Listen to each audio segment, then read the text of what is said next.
They are in the safety of Cyprus tonight, but only 40 of them, 100th of the estimated total.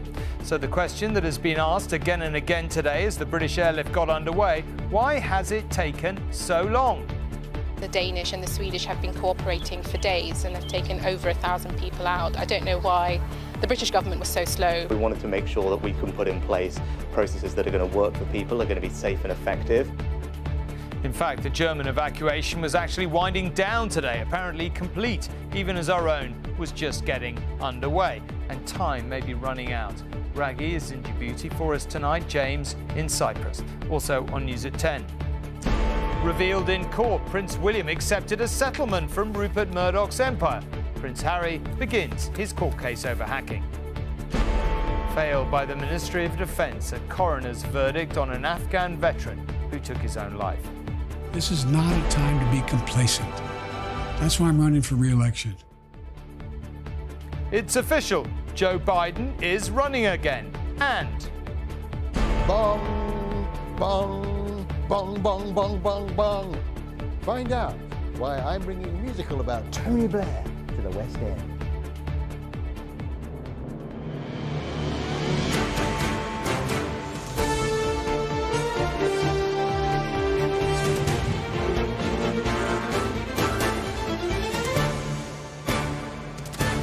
This is ITV News at 10 with Tom Bradby. Good evening. There aren't very many of them as yet, nor are they back on British soil. But the safety of Cyprus offers the next best thing for the around 40 on board an RAF flight which touched down there this evening. They were on the first UK civilian evacuation flight out of Sudan, part of a round-the-clock operation going on overnight and into tomorrow, so long as a ceasefire continues to hold. But these first rescued British civilians make up just 1% of the estimated 4,000 in the country. So why so few? Well, the advice from the Foreign Office about what would-be evacuees should do changed during the day. And those trying to get out say the UK government's response has been slow. Germany has got all its citizens out. Another couple of hundred of ours are expected overnight. Safe at last. The first RAF flight minutes after it landed, with around 40 people rescued from Sudan. And then the first sight of those who made it out, including children, with much needed food and drink being provided. They'd managed to leave the capital Khartoum just as a 3-day ceasefire took hold, as people began to emerge on the streets, making this operation feasible. Fatima Gita, who lives in Scotland, said her sister spoke to British officials today, but there was little clear detail. They told her, well, yes, there is an evacuation plan. You can go to a place called Wadi Sayidna. It's far from here. And they didn't give her any kind of precise information, like what time, how, okay, it's happening again. What time this will happen, the evacuation. And they didn't give her any guarantee that they can take her on this evacuation plane. Elizabeth Bowie was a teacher in Sudan and had to leave with little more than what she was wearing. She was evacuated to Djibouti with the help of French diplomats and soldiers. And with more rescue missions in the coming days, she had this for the British government. My advice would be that they need to be contacting. We had the FCO, when you leave your information on there, they have Sudanese phone numbers, messages, and they have email.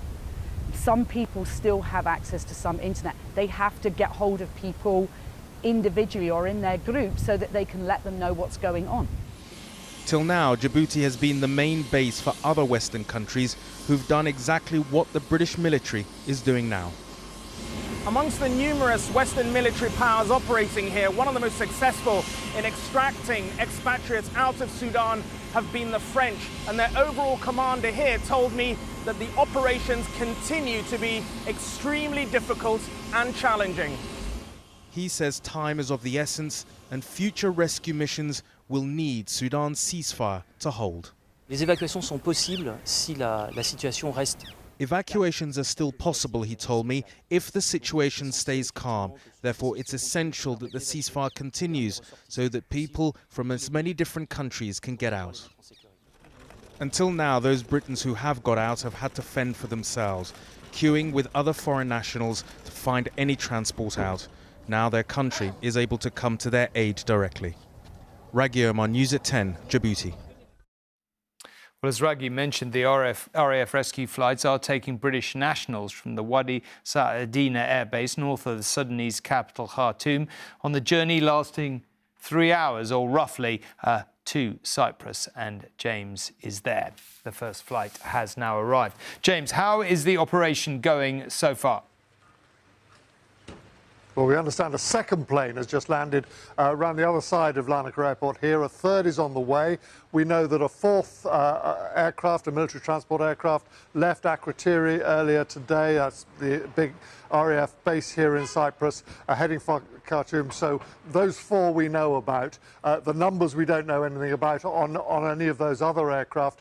The people are being kept separately at the moment in the old Larnaca Airport. We're told they're going to be put on charters and flown home sometime within the next 48 hours, but we've been given no chance to see them or speak to them or ask them about their experiences so far. That possibly may happen tomorrow.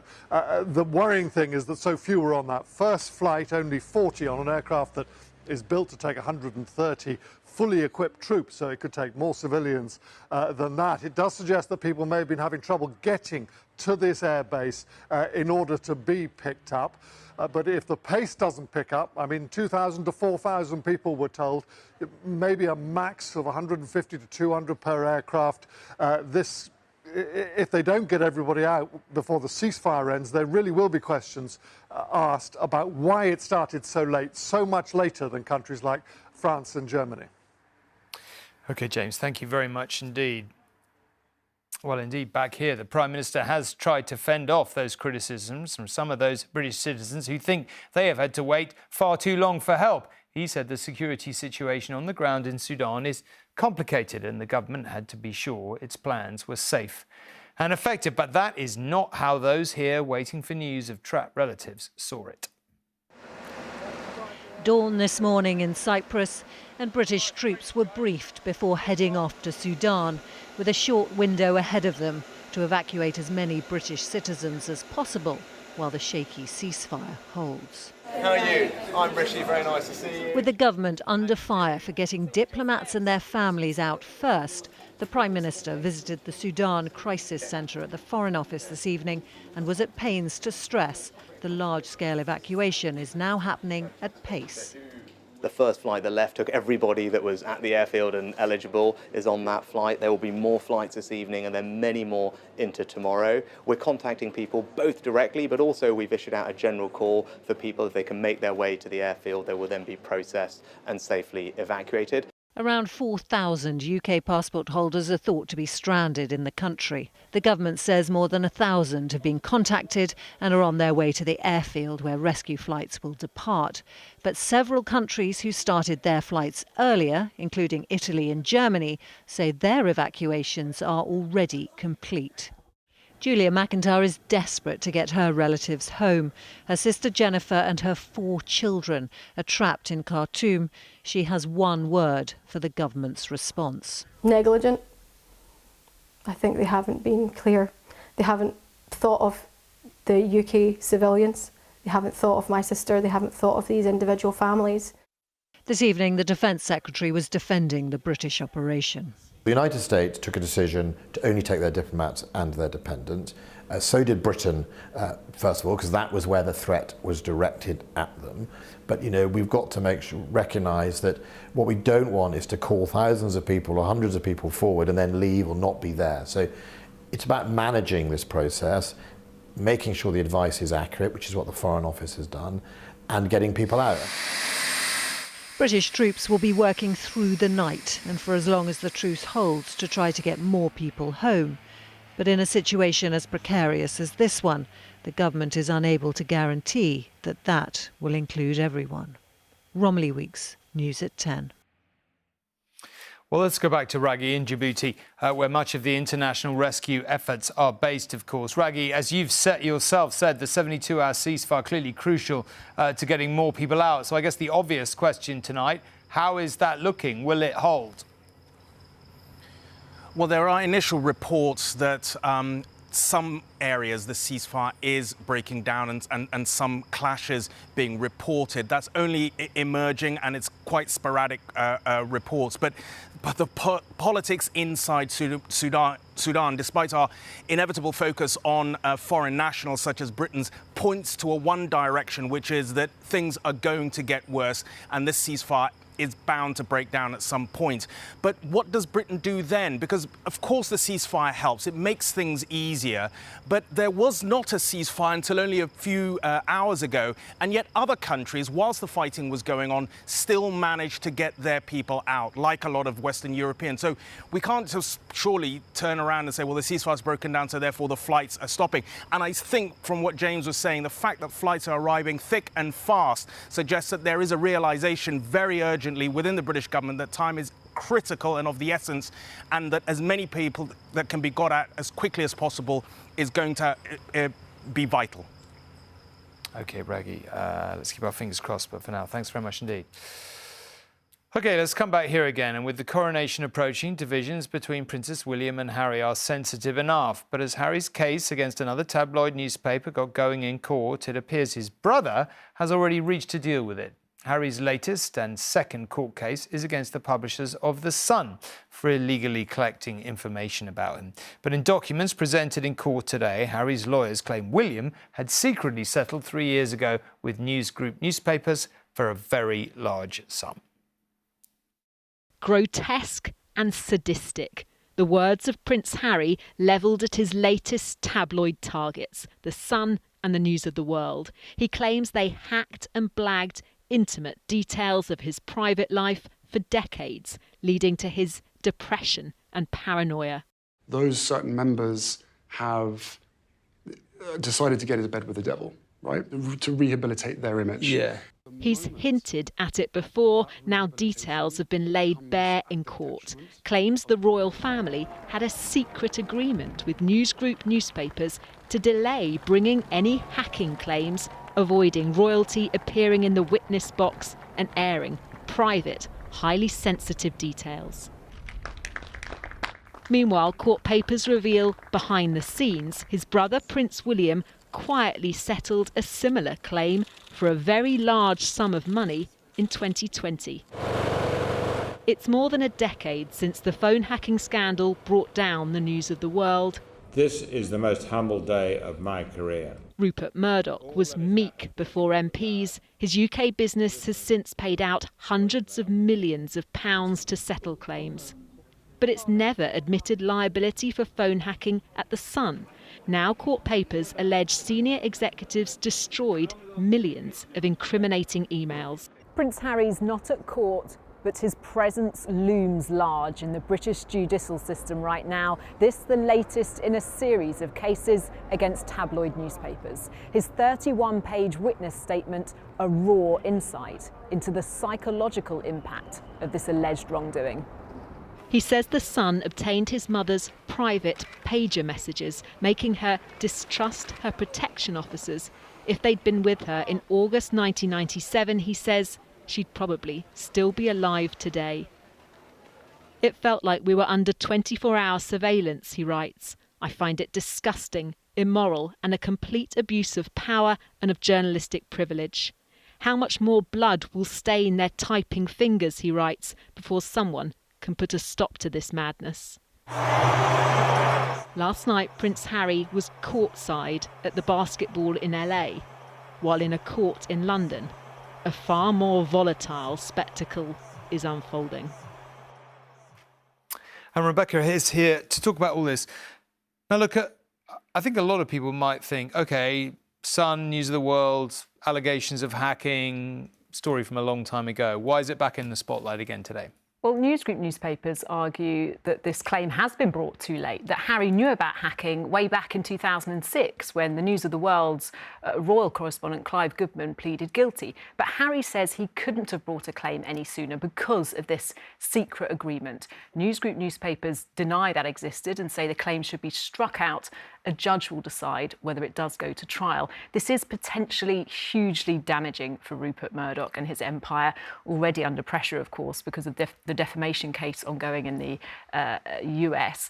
Phone hacking destroyed the news of the world. More than 1,000 civil cases have been settled, but The Sun, despite settling claims, has never accepted any liability. Now it's claimed its senior executives helped destroy incriminating evidence. If true, that could lead to criminal charges. This is, of course, also embarrassing and damaging for the royal family. Prince Harry claims that there was a long-term strategy to keep the media on side, to smooth things over for the British public to accept Camilla. He even says that his father summoned him to Buckingham Palace and told him to drop the legal action. No comment from the palace today, but the timing of this makes it extra awkward just before Harry's due back for his father's coronation. I think people might also know, OK, but this is not the only case, right? We've already had one and we may have another one, so put it into context for us. OK, there are three main cases you have to get your head around. This one, then straight after the coronation, there's Harry versus Mirror Group newspapers. He could give evidence, he's due to give evidence in that trial. Then there's the action against the Daily Mail and the Mail on Sunday. That's also involving Sir Elton John and Baroness Doreen Lawrence. We're waiting to hear whether that will proceed to trial. In the past, Harry has said that it's his duty to expose criminality in tabloids, and he's clearly determined to fulfil that duty through the courts. OK, Rebecca, thank you very much indeed.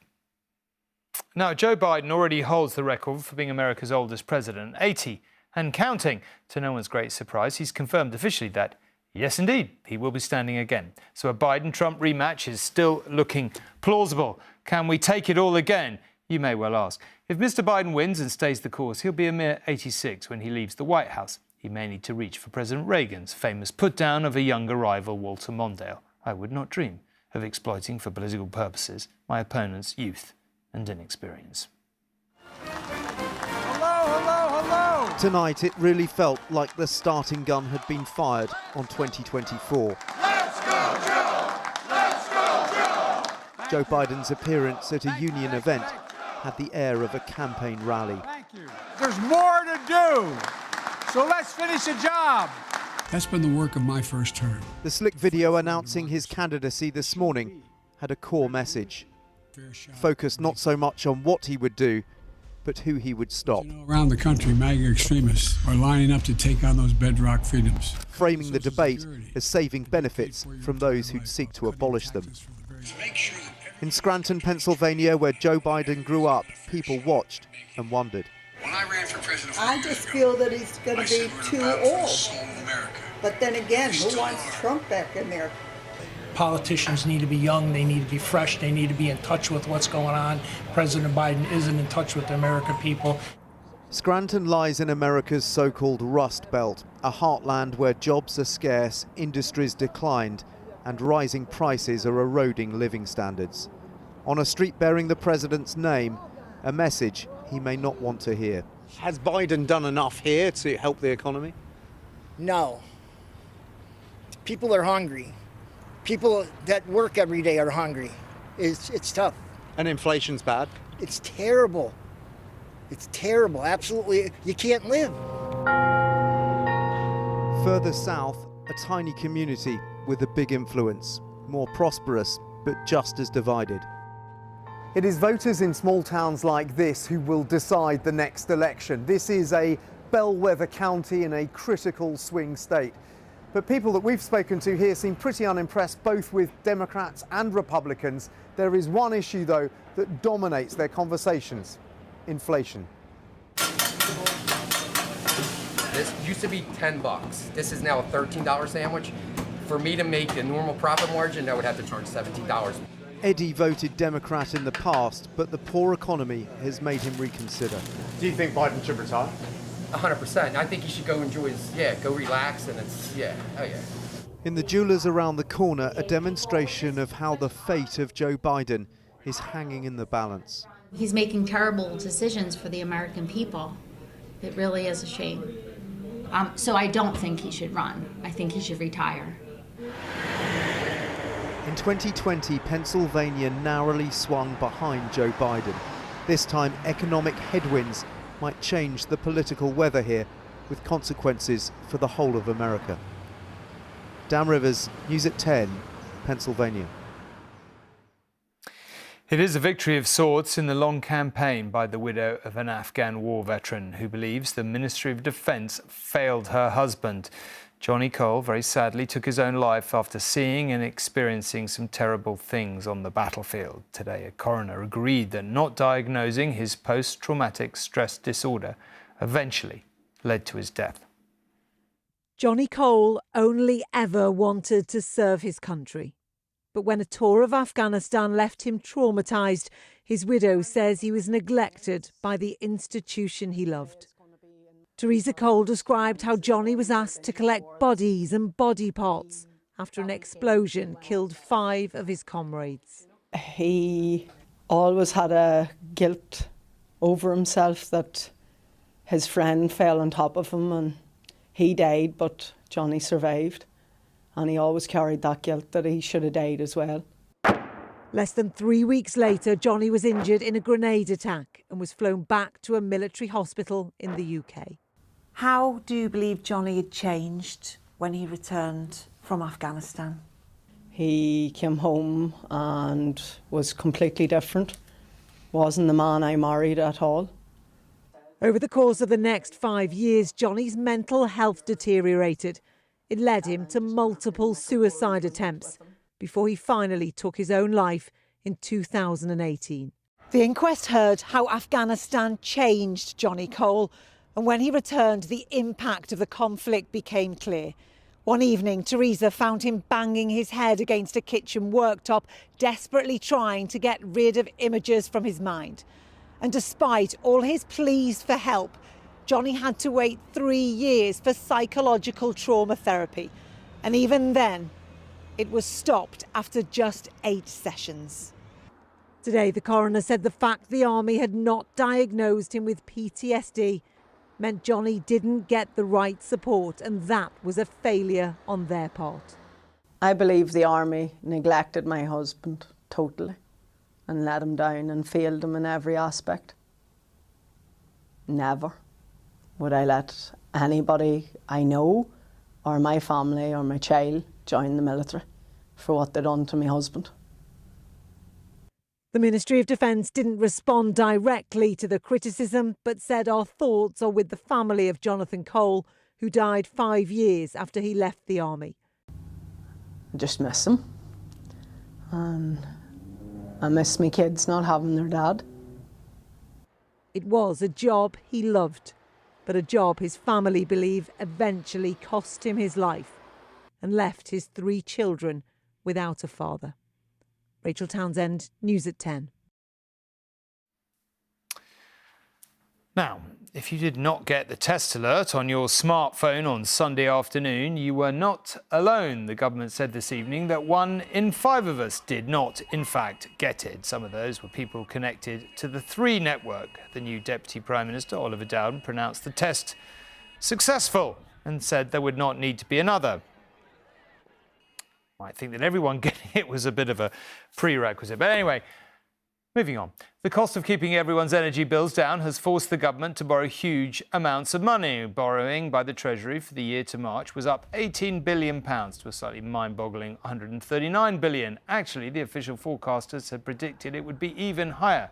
Small mercies, one might say, but the problem is being made worse by the high interest rates the Treasury, like the rest of us, is having to pay. Back in the 50s, the American singer and actor Harry Belafonte blazed a trail. He combined making the first million-selling solo album and Emmy-winning acting with political activism that drew the accolade "the conscience of the world." Sadly, at the age of 96, he has died.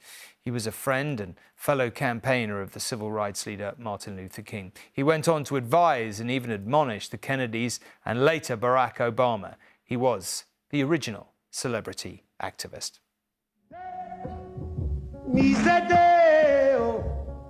Daylight come and we want go home. The Calypso King was born to be a star, A-lister looks and the talent to match. Daylight come and we want go home. In the 50s, Harry Belafonte was the first artist to have an album sell 1 million records, outdoing both Frank Sinatra and Elvis Presley. A former soldier, he sang in clubs to pay for drama school. This is my island in the sun, here my people have since time begun. The natural performer quickly rose to the top, regularly recognised with the most prestigious awards. But he risked his career for activism, taking a step back from the limelight in the 60s, focusing on the civil rights movement and racial equality. He worked closely with the likes of Martin Luther King and Nelson Mandela. Dr. King called me on the phone one day. Malcolm X knocked at the door one day. Nelson Mandela, he and I had an exchange of letters while he was in prison. And just these things kept emerging, and each time I saw opportunity to become involved in what their struggle and our struggle was about, and felt I'd make as big a difference as I could. It was pretty easy for these kids to act out hero worship.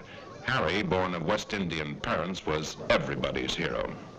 Always supporting the underrepresented and refusing to conform to stereotypes, Harry galvanised one generation while inspiring the next.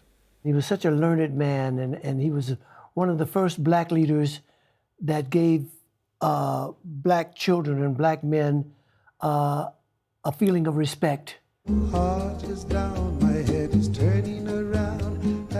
Harry Belafonte is credited with bringing Caribbean rhythm to the masses, his voice helping change the history of music and the future of society. Won't be back for many a day. My heart is down, my head is turning around. I had to leave a little girl in Kingston Town. The brilliant music and inspiring activism of Harry Belafonte, whose death was announced today. Finally, politics is a serious business, but it is surely good for democracy and for voters' spirits that every once in a while a work of satire pokes fun at our elected leaders. The latest has been written by ITV's own Harry Hill. According to the PR blurb, it charts how a long-haired hippie and would-be pop star became a warmongering multimillionaire. Not quite how his allies, supporters and voters saw it, but guessed already? Put it this way, Harry isn't expecting Sir Tony Blair to come and see himself portrayed on stage anytime soon.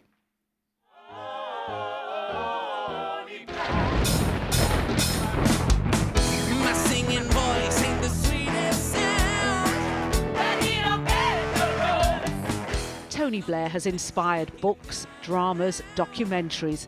Now he is the subject of a rock opera opening in London's West End.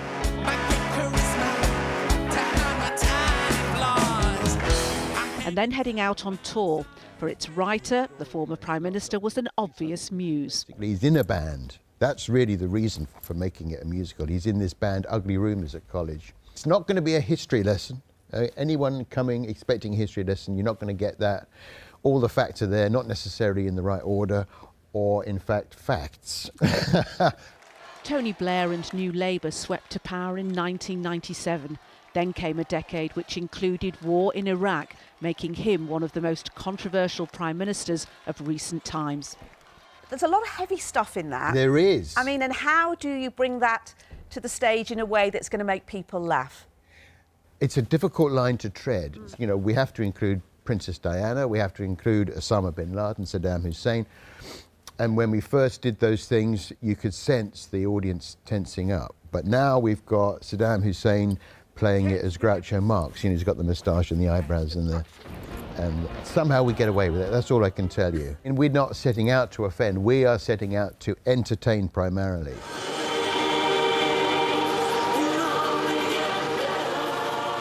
The publicity machine went on the road around Westminster today.